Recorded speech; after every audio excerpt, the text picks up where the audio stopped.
안녕하세요. 시청자 여러분의 가슴 깊은 곳, 차마 꺼내지 못했던 인생 이야기를 대신 전해드리는 사연 드라마입니다. 오늘은 지난 시간에 이어 남편을 일찍 여의고 평생 뼈를 깎아 아들의 30평 아파트 전세를 해주고도 냄새가 난다며 안방에 갇혀 지내다 결국 쫓겨난 어느 60대 어머니의 억울하고도 기막힌 이야기입니다. 어머니의 희생을 당연하게 여기며 멸시하는 며느리, 그리고 이를 모른 척 방관하는 아들. 결국 어머니는 한겨울 새벽 낡은 가방 하나만 들고 눈물을 훔치며 아들 집을 나서게 되는데요. 과연 어머니의 앞날은 어떻게 될까요? 지난 사연에 이은 2편 지금 바로 시작하겠습니다. 그렇게 쫓겨난 뒤 저는 영등포 외곽에 보증금 300에 월세 25만 원짜리 곰팡이가 시커멓게 핀 반지하 방에 둥지를 틀었습니다. 아들의 번호를 차단하고 철저하게 연을 끊었습니다.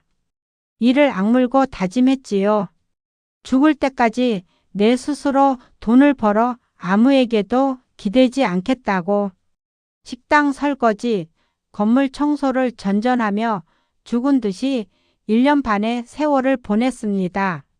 그러던 어느 날 시장에서 우연히 옛 동네 지인을 만나 청천벽력 같은 소식을 듣게 되었습니다. 대기업에 잘 다니던 명훈이가 갑자기 바람이 들어 친구와 무리하게 IT 사업을 시작했는데 그 친구라는 놈이 회사의 공금과 투자금 수십억을 몽땅 들고 해외로 도주해 버렸다는 겁니다. 하루아침에 빚더미에 앉은 아들의 아파트는 경매로 넘어갔고 사돈댁 역시 무리한 연대 보증을 섰다가 집안이 쫄딱 망해버렸다고 했습니다. 며느리는 충격에 공황장애를 앓고 있고 내 아들 명훈이는 악질 사채업자들에게 쫓겨 하루하루 목숨의 위협을 받으며 도망 다닌다는 기가 막힌 이야기였습니다. 그 소리를 듣는 순간 저를 버렸던 자식에 대한 원망과 증오는 눈 녹듯 사라지고 오직 눈앞이 하얗게 전멸했습니다. 내 새끼가, 내 목숨보다 귀한 내 새끼가 사채업자들에게 맞아 죽을지도 모른다. 이 생각 하나가 제 온몸을 지배했습니다. 66의 늙은 노파에게 무슨 힘이 있었겠습니까? 하지만 어미의 본능은 저를 미치게 만들었습니다. 저는 수소문 끝에 아들을 쫓고 있다는 불법 사채 사무실을 찾아갔습니다. 시퍼런 문신을 하고 험악하게 생긴 대머리 사내들 앞에 저는 제 전 재산인 500만 원이 든 비닐봉지를 던지며 무릎을 꿇고 바닥에 이마를 찧었습니다. 사장님들 제발 부탁드립니다. 내가 우리 명훈이 어미입니다. 내 아들 털끝 하나만 건드리지 말아 주십시오. 내 몸뚱이를 팔든 내 장기를 떼어 팔든 내가 매달 악착같이 벌어서 이자 갚을 테니까 제발 우리 아들 숨통만 틔워주십시오. 부탁입니다. 건달들은 코웃음을 치며 늙은이가 무슨 돈을 버냐고 조롱했지만 제 눈빛에 서린 광기를 보았는지 매달 이자 300만 원씩을 입금하라는 각서를 쓰게 하고 저를 돌려보냈습니다. 그때부터 제 삶은 온전히 아들의 빚을 갚기 위한 사투였습니다. 매달 300만 원이라는 돈을 만들기 위해 저는 가장 위험하고 더러운 일만 골라 했습니다.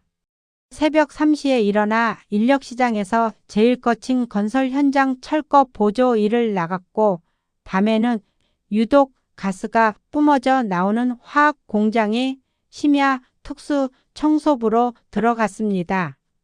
방독면을 써도 스며드는 독한 화학세제 냄새에 폐가 타들어가는 것 같았지만 오히려 웃음이 나더군요. 그래, 내 몸에 이 독한 화학약품 냄새를 들이부으면 며느리가 그렇게 역겨워하던 내 노인네 냄새가 지워지겠지. 더 지독하게, 더 독하게 내 몸을 태우자. 수면 시간은 하루 2시간. 빵 쪼가리 하나로 하루를 버티며 돈이 생기는 족족 사채업자의 계좌와 아들의 신용회복 계좌로 밀어 넣었습니다. 그렇게 1년을 짐승처럼 일하자 결국 제 몸은 안에서부터 완전히 썩어 문드러졌습니다. 음식을 넘길 수도 없었고 매일 검은 피를 토했습니다. 명치 끝을 칼로 쑤시는 듯한 고통에 진통제를 한 움큼씩 삼키며 버텼지만 공장 바닥을 닦던 중 그대로 정신을 잃고 쓰러졌습니다. 응급실에서 눈을 떴을 때 의사는 저를 보며 화를 냈습니다. 위암 3기입니다. 여태까지 뭘 하신 겁니까? 암세포가 주변 림프절까지 퍼져 당장 개복 수술을 하지 않으면 3개월도 넘기기 힘들다는 시한부 선고였습니다. 수술비와 입원비를 묻자 대략 1억 원이 넘게 든다고 하더군요. 저는 의사가 잠시 자리를 비운 사이 제 팔에 꽂힌 굵은 수액 바늘을 거침없이 뽑아버렸습니다. 2천만 원. 그 돈이면 내 아들의 남은 사채 빚을 완전히 청산하고 신용불량자 딱지를 뗄 수 있는 돈이었습니다. 늙은 어미의 목숨 몇 달 연장하자고 내 새끼가 다시 지옥 구덩이에 빠지는 것을 볼 수는 없었습니다. 피가 뚝뚝 떨어지는 팔을 움켜쥐고 병원을 도망쳐 나온 저는 또다시 청소 도구를 쥐었습니다. 머리카락이 한 움큼씩 빠져 화장실 수렁을 막았고 몸무게가 20kg이나 빠져 미라처럼 뼈만 앙상하게 남았지만 멈출 수 없었습니다. 오직 통장에 찍히는 대출금 상환 완납이라는 글자를 보기 위해 제 마지막 남은 생명을 뗄감으로 던져 넣었습니다. 통증이 도저히 감당할 수 없는 지경에 이르렀을 때 저는 결국 마약성 진통제를 타기 위해 대학병원 암센터를 찾았습니다. 항암 치료를 포기한 제 몰골은 처참했습니다. 민머리를 감추기 위해 누군가 버린 더러운 비니 모자를 푹 눌러쓰고 살이 빠져 헐렁해진 누더기 패딩을 걸친 채 대기실 의자에 구부정하게 앉아 있었습니다. 그때였습니다. 수많은 사람들 속에서 제 심장을 먹게 하는 익숙하고도 그리운 목소리가 들렸습니다. 민우야, 이리 와. 사람 많으니까 아빠 손 꼭 잡아. 여보, 소아과 접수처가 저기 끝인가 봐. 내가 먼저 가볼게.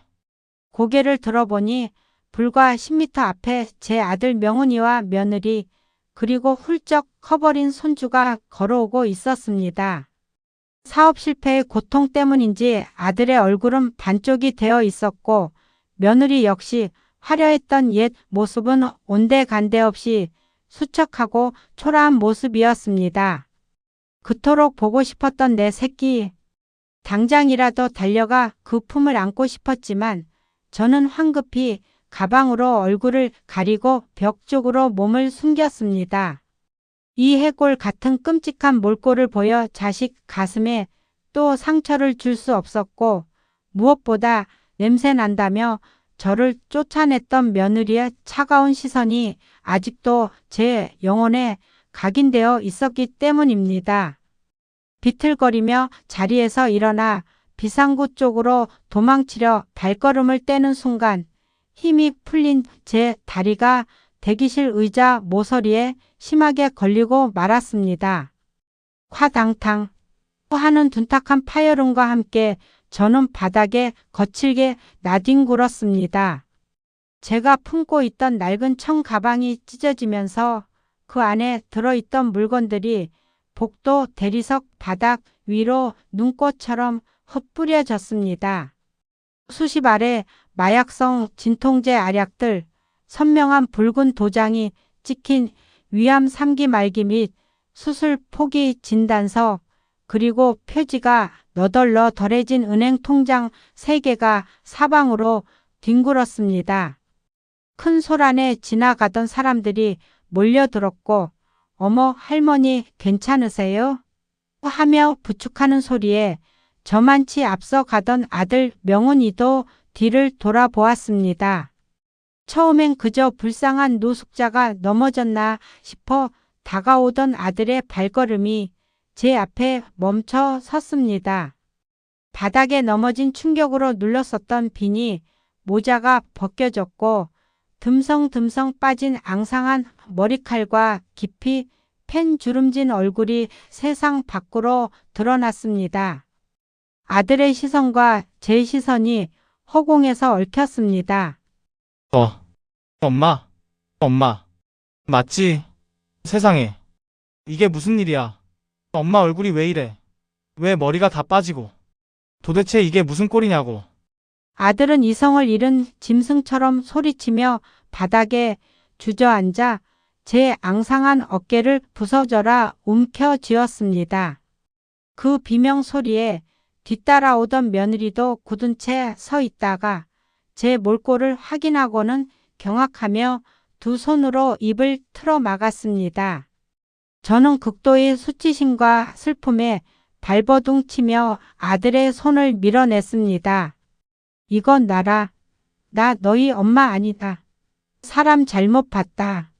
소리쳤지만 아들의 눈은 이미 제 곁에 널브러진 서류들에 꽂혀 있었습니다. 아들의 파르르 떨리는 손이 위암 3기 진단서를 집어들었습니다. 그리고 그 옆에 펼쳐진 너덜너덜한 통장을 집어든 순간 아들의 두 눈은 믿을 수 없는 현실 앞에 찢어질 듯 커졌습니다.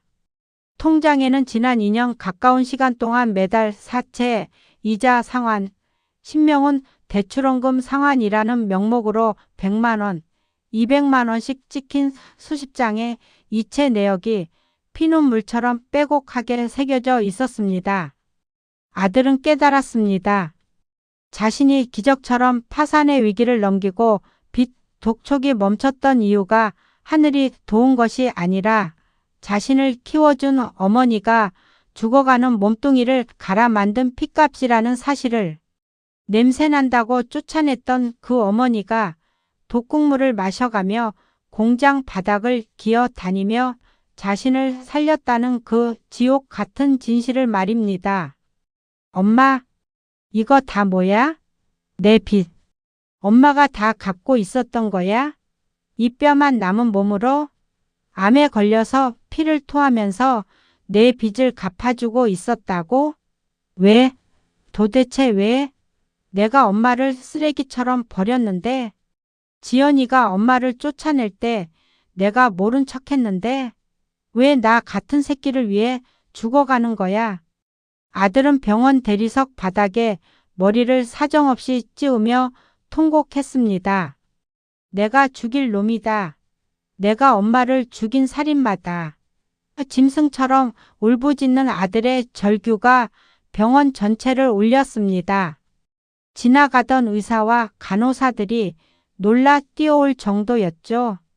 그 충격적인 통장 내역을 어깨너머로 확인한 며느리는 마치 벼락을 맞은 듯 그 자리에 풀썩 주저앉았습니다. 시어머니를 냄새난다고 인간 이하의 취급을 하며 쫓아냈던 자신의 끔찍한 오만함이 결국 남편과 자신의 목숨을 살려냈다는 거대한 모성애 앞에서 산산조각이 나는 순간이었습니다. 며느리는 실성한 사람처럼 바닥을 기어와 제 더러운 구두에 얼굴을 파묻었습니다. 어머니. 어머니 제발. 제가 미쳤었어요. 제가 악마였어요.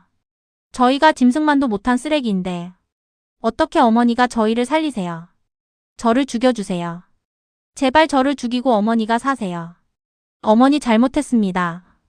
제가 천벌을 받을 년입니다. 며느리는 자신의 뺨을 사정없이 후려치며 피눈물을 쏟아냈습니다. 저를 경멸하던 그 오만했던 눈동자는 이제 참회와 뼛속 깊은 후회로 범벅이 되어 있었습니다. 수백 명의 환자와 보호자들이 숨죽여 지켜보는 가운데 우리 세 사람은 엉겨붙어 병원 복도가 떠나가라 통곡했습니다. 저는 뼈만 남은 손을 뻗어 눈물 콧물로 범벅이 된 아들의 얼굴과 며느리의 등을 가만히 쓸어 안았습니다. 울지 마라. 부모가 자식 살리는데 그깟 목숨 하나 내놓는 게 대수더냐. 너희들이 무사하면 내 새끼가 빚쟁이한테 쫓기지 않으면 그것으로 내 인생은 다 이룬 거다. 냄새나는 노인네 꼴 보이기 싫어 도망 다닌 거니 자책하지 마라. 그 순간 제 가슴 속에 응어리져 있던 3년간의 한 서린 피고름이 자식들의 뜨거운 눈물 속에서 완전히 씻겨 내려가는 것을 느꼈습니다. 그날 저는 아들과 며느리의 품에 안긴 채 그대로 정신을 잃었습니다. 눈을 떴을 때는 병원의 최고급 1인실이었습니다. 아들과 며느리가 무릎을 꿇고 의사에게 매달려 제발 살려달라고 애원한 끝에 포기했던 수술을 다시 강행하기로 한 것입니다. 그때부터 며느리의 속죄가 시작되었습니다. 며느리는 당장 다니던 직장을 그만두고 병실에 간이 침대를 놓고 24시간 제 곁을 지켰습니다.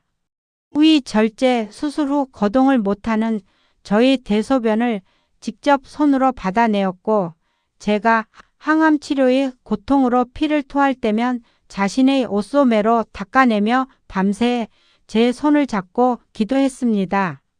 어머니, 아프시죠? 제가 다 대신 아플 수만 있다면 좋겠어요. 예전에 제가 어머니한테 냄새난다고 했던 거. 정말 무릎 꿇고 평생 사죄할게요. 지금 어머니한테선 세상에서 가장 숭고하고 향기로운 냄새가 나요. 그러니까 제발 저희가 평생 어머니 발 닦아드리며 효도할 수 있게 조금만 더 견뎌주세요. 네?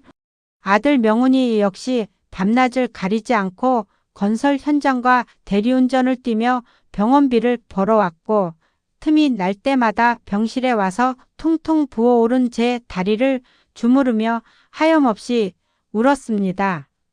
자식들의 영혼을 담은 그 지극정성이 하늘의 문을 열었던 것일까요?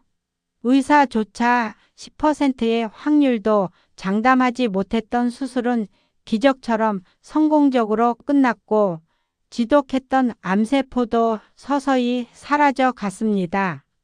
의사 선생님은 회진을 돌 때마다 의학이 아니라 가족분들의 눈물과 어머님의 살고자 하는 의지가 만들어낸 기적입니다. 라며 눈시울을 붉혔습니다. 그로부터 3년이 지난 지금 저는 어떻게 살고 있냐고요? 저는 다시 아들 내외의 집으로 들어가 함께 살고 있습니다. 다만 예전처럼 쫓겨나듯 쓰던 어두운 뒷방이 아닙니다. 이 집에서 가장 햇빛이 잘 들고 통풍이 잘 되는 큰 안방이 바로 제 차지가 되었습니다. 아들 내외가 작은 방을 쓰겠다며 저를 안방으로 모신 겁니다. 매일 아침 눈을 뜨면 며느리가 직접 짠 신선한 야채 주스를 들고 들어와 제 볼에 입을 맞춥니다. 한때 냄새가 난다며 저를 피했던 손주 민우는 이제 초등학생이 되어 학교에서 돌아오면 가장 먼저 땀 냄새를 풍기며 제 품으로 달려듭니다. 우리 할머니 냄새가 세상에서 제일 좋아. 포근해. 하면서 제 품에 파고들어 잠이 들곤 하지요. 그 아이의 머리를 쓰다듬을 때면 제 인생의 모든 상처에 새살이 돋아나는 것만 같습니다. 살면서 수많은 분노와 절망을 겪었지만 이 모든 과정을 지나고 보니 가족이라는 이름의 진짜 의미를 깨닫게 됩니다. 모진 풍파 속에서도 결국 자식을 품어 안는 것이 부모의 숙명이며 뼈아픈 뉘우침을 통해 다시 태어나는 것이 자식의 도리인 것 같습니다. 혹시 이 영상을 듣고 계신 분들 중에 자식에게 섭섭함을 느끼고 가슴속에 대못이 박혀 밤잠을 설치시는 분들이 계십니까? 혹은 부모님의 희생을 당연하게 여기며 모진 말로 상처를 준 자식들이 계십니까? 피는 물보다 진하다는 뻔한 말이 가끔은 우리 삶을 구원하는 동아줄이 되기도 합니다. 야속한 자식이라도 진심으로 뉘우칠 기회를 먼저 열어주는 것, 그리고 늦기 전에 부모님께 무릎 꿇고 참회하는 것. 그것이 지옥 같은 세상에서 우리가 찾을 수 있는 유일한 천국일 것입니다. 모진 풍파를 견뎌내고 마침내 따뜻한 봄날의 황혼을 맞이한 제 긴 이야기가 적적한 여러분의 마음에 깊은 위로와 울림이 되었기를 소망합니다. 세상 모든 부모님의 희생에 경의를 표하며 여러분의 가정에 늘 따뜻한 용서와 사랑만이 가득하시기를 진심으로 기도하겠습니다. 50분이라는 이 긴 시간 동안 제 부족하고 한 많은 이야기를 끝까지 들어주셔서 참으로 감사합니다. 늘 건강하십시오. 오늘의 사연 어떻게 들으셨나요? 저희 사연 드라마는 시청자 여러분이 직접 겪으신 혹은 주변 이웃들의 기막히고 가슴 아픈 사연 제보를 항상 기다리고 있습니다. 어디 가서 창피해서 말도 못하고 혼자 속으로만 끙끙 앓고 계신 답답한 응어리가 있다면 주저하지 마시고 영상 아래 댓글로 짧게나마 남겨주세요. 저희 제작진이 남겨주신 소중한 댓글들을 하나하나 꼼꼼히 읽어보고 제보로 채택되신 분들께는 답글로 직접 연락을 드려 여러분의 아픈 이야기를 세상에 전해드리겠습니다. 가시기 전에 화면 아래에 있는 구독과 좋아요 한 번씩 꾹 눌러주시면 외롭고 지친 우리네 삶에 아주 큰 위로와 힘이 됩니다. 다음 시간에도 깊은 울림이 있는 인생 이야기로 찾아오겠습니다. 긴 이야기 함께 해주셔서 감사합니다. 늘 건강하시고 평안하십시오.